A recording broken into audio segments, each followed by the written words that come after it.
Welcome to making news. నేను ప్రసాద్. కరీంనగర్ జిల్లా నుంచి ఇద్దరు పేరుగాంచిన వ్యక్తులు. ఆ ఇద్దరిలో ఒకరు జీవన్ రెడ్డి గారు 40 సంవత్సరాలుగా కాంగ్రెస్ పార్టీలో కొనసాగుతూ కాంగ్రెస్ పార్టీలో ఉంటూ కాంగ్రెస్ కోసం ఎన్నో పోరాటాలు చేసిన వ్యక్తి బయటకు వచ్చారు.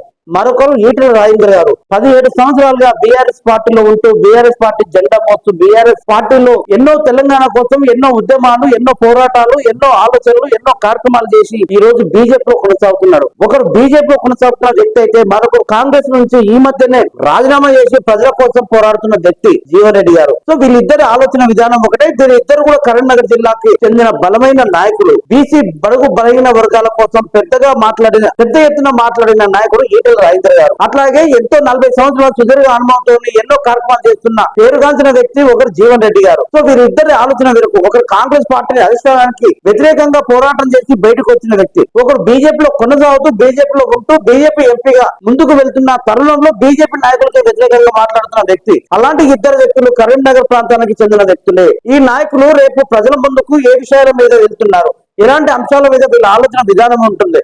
ఇప్పటికే కాంగ్రెస్ పార్టీకి రాజీనామా చేసి బీఆర్ఎస్ పార్టీలో చేరినటువంటి వ్యక్తి ఎవరంటే జీవన్ రెడ్డి గారు. బీజేపీలో పార్టీ కొనసాగుతున్న వ్యక్తి ఎంపీ ఈటెల రాజేందర్ గారు బీజేపీలోనే ఆ నాయకుల మీదనే ఎన్నో కాంట్రవర్సీ వ్యాఖ్యలు చేశారు. రేపు ఈయన కూడా బీజేపీలో కొనసాగరా అనేది చాలా మందికి ఒక ఆలోచన విధానం ఉంటుంది. ఒకవేళ వీళ్ళిద్దరు ఆలోచన ఒకటైతే రేపు ఈటెల రాజేందర్ గారి ఆలోచన ఎటువైపు ఉంటుంది? ఒకవేళ బలమైన నాయకుడు జీవన్ రెడ్డి గారి అడుగు జాడలో ఈటెల రాజేందర్ గారు నడుస్తారా?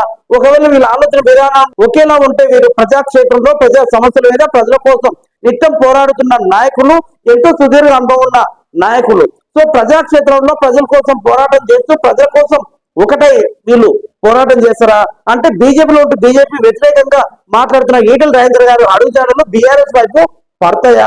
ఒకవేళ ఇద్దరు కరీంనగర్ ప్రాంతం నుంచి ఒకవేళ పోటీ చేయాల్సి వస్తే ఎట్లా ఉంటుంది?